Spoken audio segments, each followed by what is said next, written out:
Y adrede dejamos afuera un tema muy importante que ocurrió esta semana en el repaso que acabamos de realizar, que tiene que ver con la aprobación del dictamen que realizó la Cámara de Diputados de la ley, del proyecto de ley de etiquetado frontal. Pero para hablar de este tema estamos en comunicación con Rocío Hernández. Ella es nutricionista especializada en dietas basadas en plantas, psicóloga social, activista vegana, además una gran influencer en las redes sociales, tiene mucha presencia tanto en Instagram como en Twitter. En Instagram se la conoce como Nutriloca. Rocío, ¿cómo estás? Te damos la bienvenida. Marcos y Sofía te saludan. Hola Marcos y Sofía, ¿qué tal? ¿Cómo va? Muy bien, muy contentos de poder hablar con vos. Desde ya te agradecemos la comunicación. Sabemos es un horario complicado, más un día domingo donde por lo general la mayoría estamos disfrutando de poder estar con un poco más de tiempo, de la familia, etcétera. Antes de empezar con la entrevista, sabemos que sos de Rosario. Te preguntamos cómo está el clima por ahí, cómo está la tarde de domingo en Rosario. Está bastante frío, igualmente salí muy poco porque sí, fue una tarde de estudio, así que nada, estoy media metida dentro contemplando mi tesis y mi computadora. Acá, pero sí, está bastante fresco. Acá en la ciudad de Buenos Aires también está fresco. Bueno, no estamos tan lejos de Rosario, así que se comparte un poco el clima. Y te queríamos preguntar, Rocío, justamente antes de meternos de lleno en este tema del proyecto del etiquetado frontal, hablar sobre la importancia, ¿no?, de discutir sobre cómo comemos, y que es algo que sin duda pone sobre la mesa este proyecto y que también nos interpeló en este tiempo de pandemia donde todos nuestros hábitos se vieron modificados. Hoy la alimentación es una disputa política. Tal cual, que nunca mejor dicho, es una disputa política en donde intervienen muchos actores sociales, no solamente los consumidores, mal llamados consumidores, que son básicamente quienes se alimentan, y la realidad es que todos y todas de alguna manera somos consumidores y no sabemos muy bien lo que estamos comiendo, y en ese no saber muy bien de lo que estamos comiendo se hace indispensable que se empiecen a disputar ciertas cuestiones que tienen que ver con el acto de comer, con los productos, con los ultraprocesados, con las enfermedades crónicas no transmisibles que están azotando un poco los cuerpos, ¿no?, la diversidad de cuerpos, y nos está provocando un gran problema de salud pública. Entonces, sin duda, ¿no?, es un gran terreno en disputa, y obviamente que en esto también interviene la industria, y obviamente también un montón de actores sociales en los cuales se hace presente la necesidad de poner algún freno o visibilizar lo que se esconde detrás de, por ejemplo, los ultraprocesados o los productos o la presión de la industria que tienen nuestros platos. Y en ese sentido, ¿cómo nos alimentamos en Argentina? Hay algunos datos que me gustaría darte antes de escuchar tu respuesta, que la verdad que alarman, ¿no? Porque estaba leyendo cuando preparábamos esta nota sobre el proyecto de ley de etiquetado frontal, que en Argentina 4 de cada 10 menores de 18 años sufre obesidad. En el caso de los adultos el número es 7 de cada 10, y además un dato que surge de la encuesta nacional de nutrición que dice que solo 1 de cada 3 adultos come frutas y verduras al menos una vez al día. La verdad que bastante desalentadores estos datos. Exacto, ahí vos estabas mencionando la encuesta nacional de nutrición y salud del 2019, que nos aborda un poco, qué está pasando a nivel nutricional, a nivel también antropométrico sería lo que mencionaste, y también a nivel de hábitos de consumo. También tenemos otros indicadores, otros estudios, encuestas y demás que nos alertan un poco lo que viene sucediendo con la nutrición en la actualidad. Y es tal cual decís, son un poco esos datos. También sabemos que, por ejemplo, en Argentina se está consumiendo por año 195 aproximadamente kilos de ultraprocesados por persona, con también 131 litros de bebidas azucaradas, esas bebidas que tienen, que les llaman mal llamadas gaseosas, o en otros lugares del mundo refrescos, que no tienen nada que ver con refrescos, sino que son bebidas que están cargadísimas de azúcar y que están también poniendo en jaque la salud de todas las personas. Y otro dato que es muy importante, que estos son datos más bien de las guías alimentarias, del consumo aparente, de alimentos que se consumen, por ejemplo las legumbres, que es un dato que a mí me rompe un poco la cabeza, más por la alimentación en la cual trato de fomentar, que tiene que ver con la alimentación más bien basada en plantas. En esto de las legumbres consumimos 800 gramos por persona por año. Fíjense la cantidad de kilos y litros versus los 800 gramos por persona por año que se consume, no llega ni al kilo. Y tiene que ver no solamente con los hábitos de consumo, esto no es para culpabilizar al consumidor, o sea, no tiene que ver únicamente con el hábito de consumo per se, sino también con la oferta, sino también con la disponibilidad, ¿no?, de alimentos y accesibilidad de alimentos. Esto que me decías de las frutas también, que una persona consuma una fruta y que se aleja, de hecho datos del INDEC nos dicen entre frutas y verduras se van consumiendo 2 porciones nada más, y ya sabemos que son más de 5 las que deberíamos consumir, pero la realidad es que hay algo que está sucediendo, que es que se metieron mucho los ultraprocesados de nuestros platos y también no hay accesibilidad y disponibilidad de estos alimentos, a los cuales solemos llamar alimentos de verdad, alimentos reales, alimentos naturales.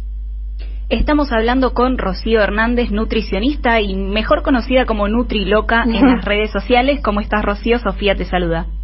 Hola, Sofía, ¿qué tal? ¿Cómo estás? Bien, en base a lo que estabas contando, bueno, queda la verdad bastante claro la necesidad de hacer algo en esta situación y un poco el proyecto de ley de etiquetado frontal parece ser un gran paso, pero ¿podrías explicarnos los aspectos más importantes de este proyecto? La ley de etiquetado frontal, más allá de que lo conocemos como ley de etiquetado frontal, es una ley de promoción de alimentación saludable, que no solamente abarca la ley en sí, que tiene que ver con estos octógonos que empezamos a conocer, estos octógonos negros, que denuncian, con letras en blancas, que denuncian lo que el perfil de la OPS, de la Organización Panamericana de la Salud, nos trata de insistir acerca de los nutrientes críticos.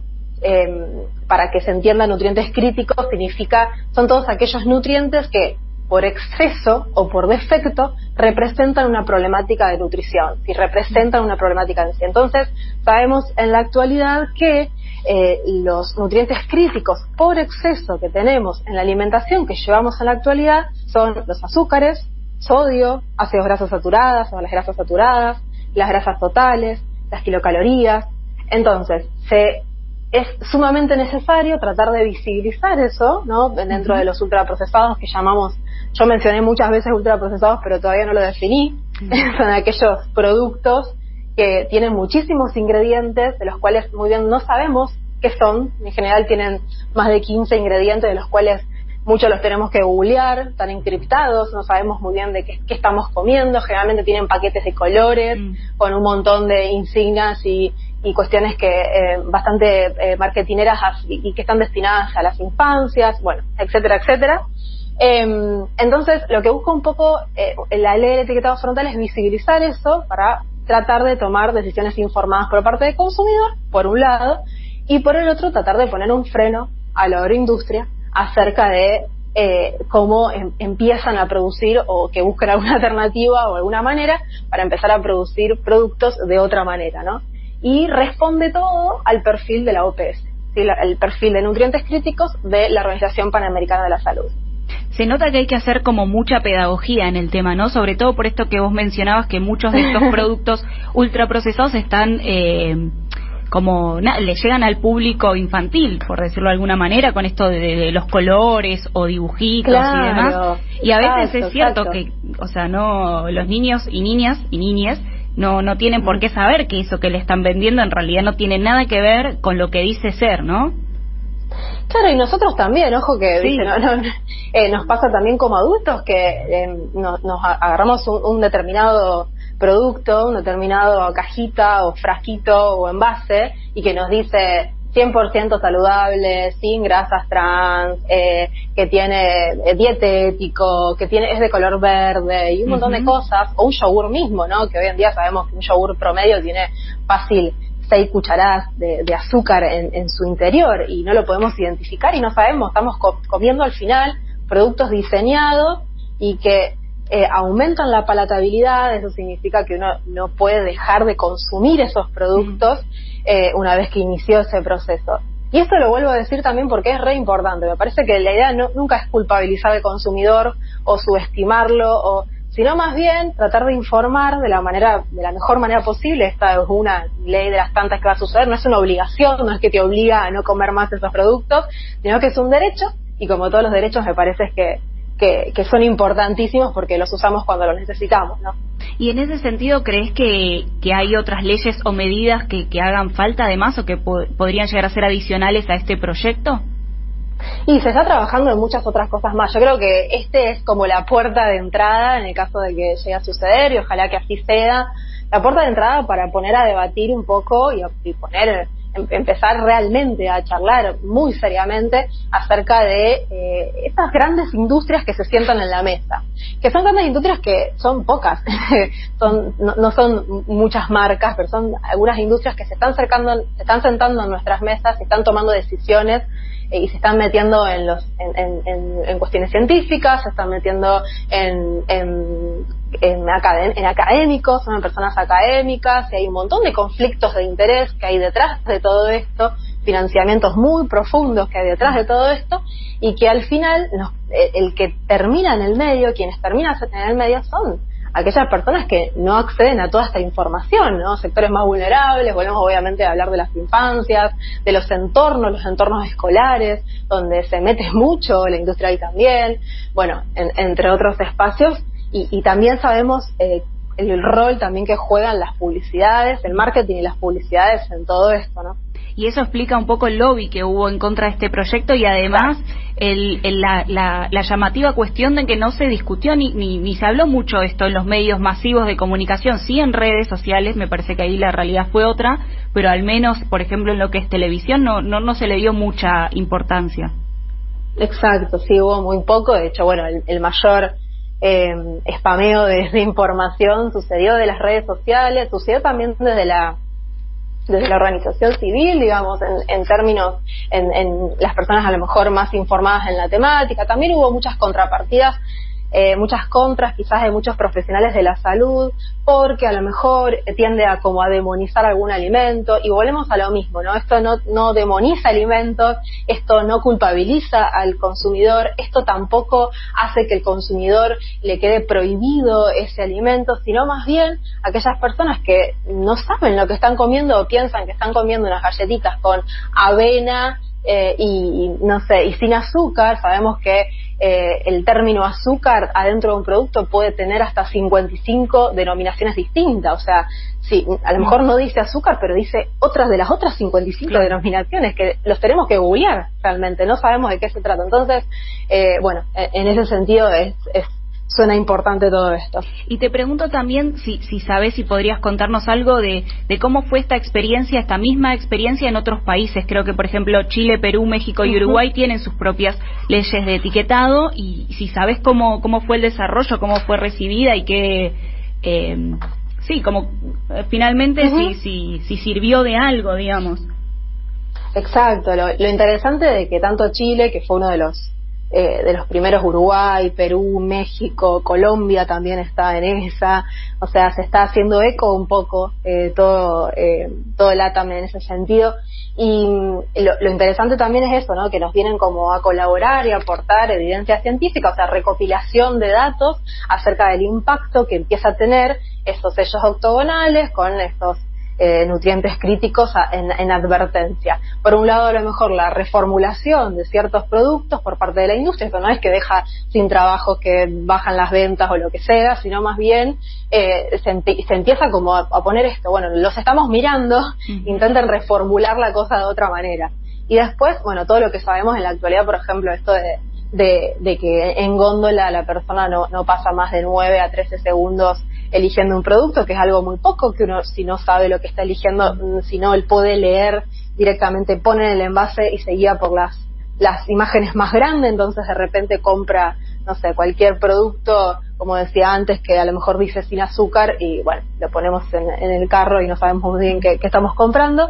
Entonces, esos países, la realidad es que nos dieron mucha información para que esto también, digamos, antecedentes, si se quiere, para que esto sea posible, ¿no? Estamos hablando con Rocío Hernández, ella es nutricionista, la recomendamos a nuestros oyentes que la sigan en su Instagram, que es Nutriloca, ahí baja un montón de información, de data muy interesante con respecto a la nutrición, qué comemos y estas discusiones que estamos hablando. Y recién, Rocío, Sofía te preguntaba sobre el lobby que hubo en contra de esta ley del etiquetado frontal, y nosotros en la presentación decíamos que también sos activista por el veganismo, y también creo yo que hay un fuerte lobby contra el veganismo. ¿Vos lo ves así también? ¿Qué te parece? Igual no es en contra del veganismo, que quizás sí, quizás no. Bueno, no lo quiero poner en términos de bandos, viste, esto versus lo otro, porque me parece que no construye en absoluto. El veganismo, entendido quizás como una postura ética, pero quizás esto de alimentación más basada en plantas o tratar de bajar el consumo de productos de origen animal es una condición necesaria para no destruir al planeta, al menos en los próximos 10 años. Y eso tenemos un montón de bibliografía y literatura que la realidad es que coincide, es muy consistente al respecto. El tema está en que el consumo de animales, principalmente por ejemplo en Argentina, la vaca, ¿no? La industria ganadera también tiene su lobby, también tiene su presión, y acá la asociación civil, digamos, los civiles, los consumidores, también tienen, ¿no? Que yo también soy de Argentina, hemos tenido, ¿no? Y algunos tienen más, otros menos, un registro identitario con eso. Consumir animales es algo nacional. Sí. Entonces, la carne es el alimento argentino prácticamente. Claro, se impregna, más allá del alimento, más allá de la industria que está metida en todos lados, están los planes de estudios, hay un montón de cosas que está detrás de todo esto. Más allá de eso, tiene que ver con una defensa de muchas personas, por eso también es tan complejo hablar de la temática. Yo siempre trato, obviamente, siempre de comprender todas las realidades, porque es un poco eso, claro. Pero es incómoda, es una verdad incómoda charlar de estas temáticas. Sí, y también, bueno, es esto, ¿no? El laburo que haces vos de la información que hace falta al respecto, y en cuanto a las creencias que hay, por ejemplo, una que está muy fuerte es la de que en los primeros años de vida una persona necesita consumir carne y lácteos. ¿Esto es así o se puede llevar adelante una dieta sin carne, sin lácteos desde el nacimiento? Ahí dijiste dos cosas que son como casi contradictorias, que es donde ahí empieza la problemática en cuanto a la comunicación, digo yo. Sí. Una cosa es recomendar, o sea, una recomendación oficial, y otra cosa es una posibilidad. Son cosas distintas.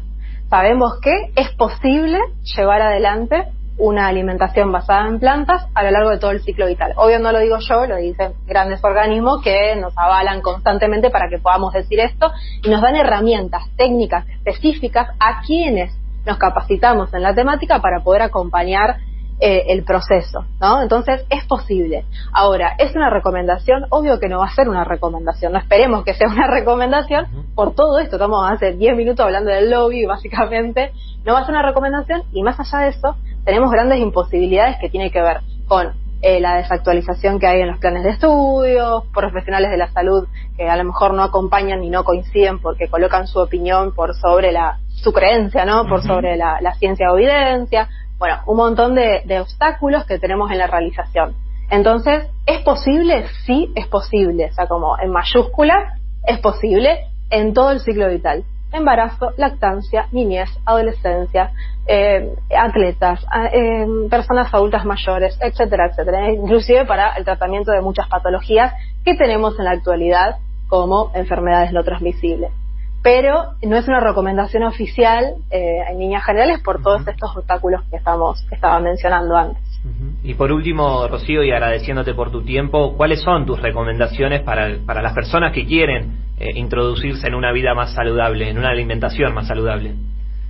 Qué buena pregunta.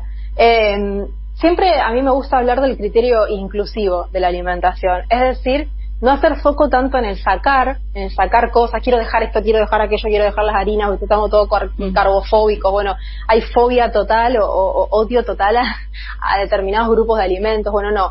Yo creo que sumar a aquellos que ya sabemos que están buenos de incluir, me parece que está bueno, ¿no? Bueno, si hay poca fruta, tratar de meter más frutas, más vegetales, más legumbres, más integrales, tratar de no abrir tantos paquetes, tratar de no abrir tantos frascos, etcétera, etcétera. Y que eso predomine. No significa que va a ser todo así, significa que eso va a predominar. Entonces, incluir y predominar. Esos serían como los dos conceptos más importantes. Muy bien, muchísimas gracias por tu tiempo, Rocío. Anotamos estos dos conceptos de incluir e integrar. Y bueno, quizá más adelante podemos volver a tener alguna conversación, porque obviamente sobre estos temas hay muchísimos temas, valga la redundancia, para seguir profundizando.